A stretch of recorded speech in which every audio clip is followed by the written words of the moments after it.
Hi, I'm Jan Iscovich. I was Temple president from 2009 to 2011, following the Kens. Okay. So our first question for you is, what challenges did you have to face and how did you resolve them? And also, your personal challenges of being a president. My biggest challenge in being president, in some ways, was a challenge that I felt being a Reformed Jew, really starting very early in my life. And I wanted to, and that challenge was, and what I felt as a child growing up in the Reform movement, is that people viewed Reform Judaism as Judaism light, as a way to dip your foot in and not really have too many commitments or responsibilities, to not have to worry about all those stupid roles that everyone else was doing. And that bothered me even before I think it started bothering the actual Reform movement.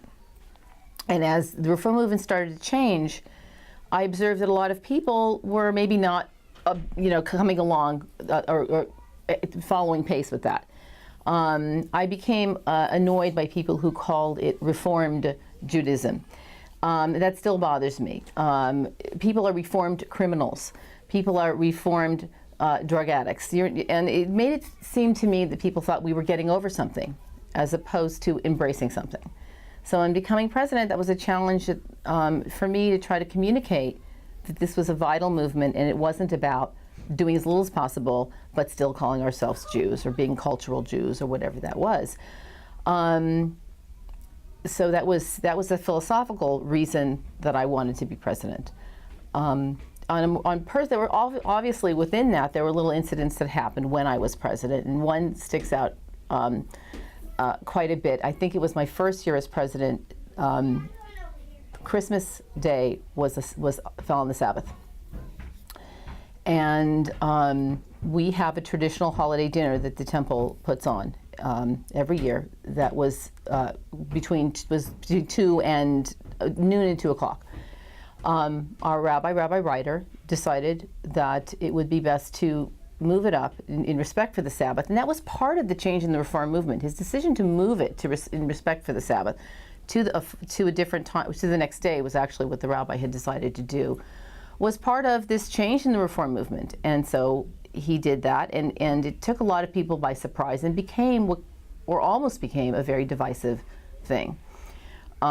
With people being upset that it had been moved, people trying to understand why, since we were only Reformed Jews, we were concerned about the sanctity of the Sabbath. And it was a problem-solving experience that, interestingly, I did not solve, but as a committee, as an executive committee, and bringing in opinions, we did solve it quite well. And I remember distinctly that it was Seth Stevens who decided, who was our next president, that we moved we moved the Sabbath, the holiday dinner, to a 5 o'clock time slot, and it worked perfectly, and it salved a lot of issues, and for some reason that stands out. And also our Rabbi Emeritus helped me a lot in dealing in sort of smoothing the ruffled fur of people who had been involved in that event, and that one sticks out as a big issue that happened. Were there any accomplishments or things like, I got this done, and how you got it done, moments in the presidency? Well, if I go back to my initial philosophical issue, I feel that one of the ways I tried to handle that was in communication, and in the way that I communicated. And so when I wrote the Basman pieces, which became, I think, something that I look forward to writing, and I'm not bragging, but it was nice to have people respond to what I wrote. And what I tried to do with that is try to make people realize that in everyday events, there is so much parallelism or so much connectedness to what we can do as Jews. Whether I would be talking about getting caught in traffic and how that would help if you used Musar, which was brought to us by Rabbi Ryder. You've used those traits to get you through some difficult times, or whether I would begin talking about cooking and have it end up being about Rosh Hashanah. I wanted people to understand that every day there was a possibility in everyday things to be Jewish and to engage. And I hope that I accomplished that. I think when I became president, I didn't. There's a lot of stuff about what's your legacy? What's your legacy going to be? What's your legacy going to be? Well, I knew we weren't going to raise a lot of money. We were coming out of the recession. Thank you. We were coming out of the recession. We weren't necessarily going to raise a lot of money. We were going to try. But I knew that I could communicate with people my enthusiasm about the reform movement and about the way the reform movement was going. And I think and hope that I did that. We had a lot of successes during my presidency that had nothing to do with me, but were amazing successes, and among them, and I wrote these out because I went back and I looked at those Pazman pieces where I was trying to communicate what we did. We had the website that went up. I know Ken Bach was a main instigator of that, and we had some Seth Stevens and Eileen Stein and Dan Bach, just an amazing group of people set up a really gorgeous website that we hadn't had before. So that was, and again, it had nothing to do with me, but it happened when I was president. Our fundraising became a lot more sophisticated. We went from a ways and means approach to a development approach, and that was a professional who came to us by the name of Rebecca Miller, who streamlined our approach to fundraising so that we weren't cannibalizing we weren't having a million separate fundraisers with our auxiliaries, but rather one main fundraiser. And I think during that time we had Flying High, which was our most successful fundraiser to date, I think. And we've had some very successful ones since then, based on the same streamlined system.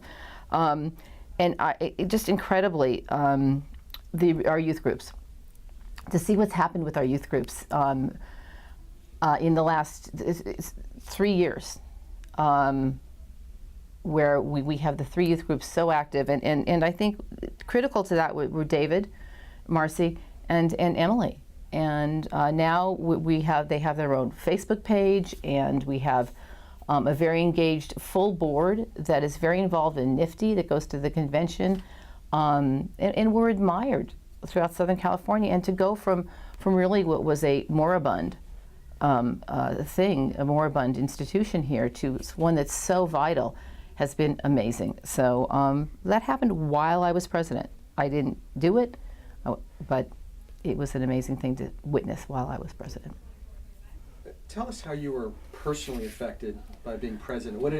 You had an idea when you started, but after your term, how were you changed? I was changed in many ways, and in mostly, I had to deal with a lot of fears. Fears of taking on a leadership position, fears of public speaking, just crippling fear of public speaking, which I understand is apparently one of the most widely held fears out there. And I had to tackle that. And so personally for me, to find out that I could do it, that I could do it well, was astonishing and empowering. And to have people appreciate the way I communicated was just an amazing thing, and to understand too that I could be a leader, to lead a meeting effectively. You came to me years and years ago when I first was a member here, maybe 10 years ago, and said, "Do you see yourself as a temple president?" It was in your office, and I said, "Are you kidding me?" Absolutely not, because I didn't see it. So it allowed me to see a whole other bunch of possibilities. So. What would you say to the future leadership? What advice would you give them on being a success at what they're going to do? Don't be afraid would be one.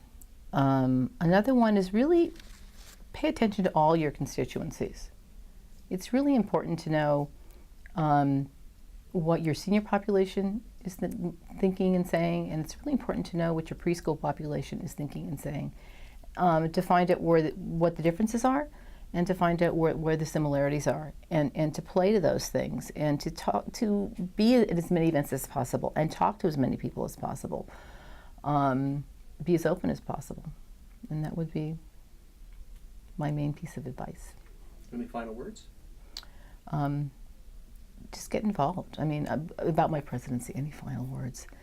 It was one of the best things I ever did. It really was, and this is one of the best temples I've ever been at. And I think that you don't know that unless you get inside. So you have to get inside to know really what the place is. And it's an amazing place. Thank you. Thank you.